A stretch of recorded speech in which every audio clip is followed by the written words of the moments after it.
singer speaking out for the first time since being arrested 10 years ago, and the only one he's talking to is our Lisa Evers.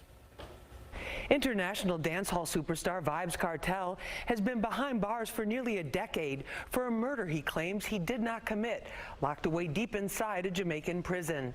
I've been trying to interview him for several years, but it seemed impossible. Then one night I got a surprising call. Adidja Palmer, better known as Vybz Kartel, was on the line, wanting to set the record straight.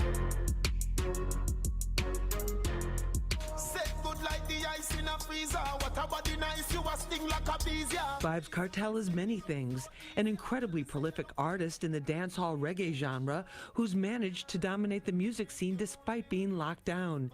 He's a charismatic entertainer whose nickname World Boss hints at the respect he's given on the streets. He's a champion of the poor and a convicted murderer whose claim from day one he was framed.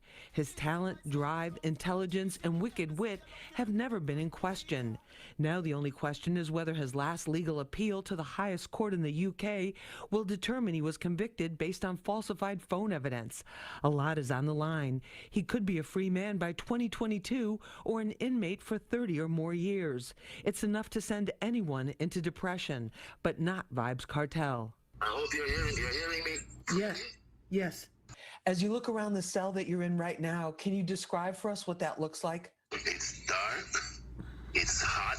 It has like 3 or 4 bunk beds. It's got a toilet in the corner, and it's got a huge grill. Lots of metal. It's like a dungeon, but it's, instead of being in the cellar, it's in the attic. I'm actually in the roof. You say you're in a better place mentally than physically. A lot of people would find that hard to believe. Yeah, because I was sick for a few years, so definitely I'm recovering physically, but mentally I've always been in a good place because I know I'm innocent and I know I'm coming out. Do you really believe that? Yeah, of course I believe that. And to be totally honest, the system really wanted me thrown away. It was never about me being charged for a murder. It was about getting rid of Vybz Kartel, not Adidja Palmer, the person. Why do you say the system is out to get you?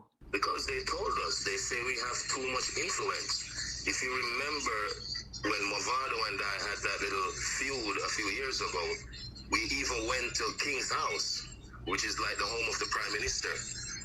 And they were telling us that, oh, we're leading the kids astray, and if we don't stop what we're doing, we're not going to get any permission to do shows and stuff like that. So it has always been about the influence that Vybz Kartel has. The dancehall music genre, like gangster rap, does not shy away from lyrics that talk about guns and street violence, as well as sexually explicit content. How do you keep your spirits up in prison? That's a good question. That's why I said I'm more mentally in a better place, because I read a lot, I write a lot. You know, I watch movies, I listen to music, and I've met people here that are cool, like cool people that we can talk about stuff. You know, good friends along the way. So that's how I spent my time. You've had a lot of songs come out since you've been incarcerated. About how many songs have you written during this last decade that you've been behind bars? Lots of songs, I can't even count. At one point, I was sending out like 3-4 books a month, because when I write the songs, I usually send the books out when I get visits. Thousands of songs, really. And I know all of them are not going to be able to get released maybe in the span of my career, but you know, I just keep writing and writing. It makes me better.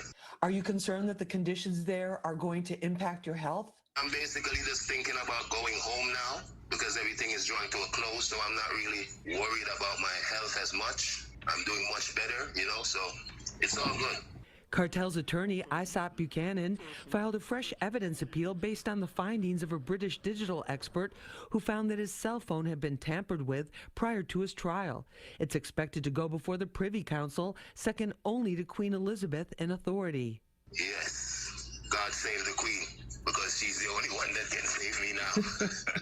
Despite the twists and turns in his legal saga, Kartel refuses to give up. Coming up tomorrow night, part 2 of my exclusive jailhouse interview. Kartel gets candid, not holding back about how he really feels. It's a side of him you've never seen before.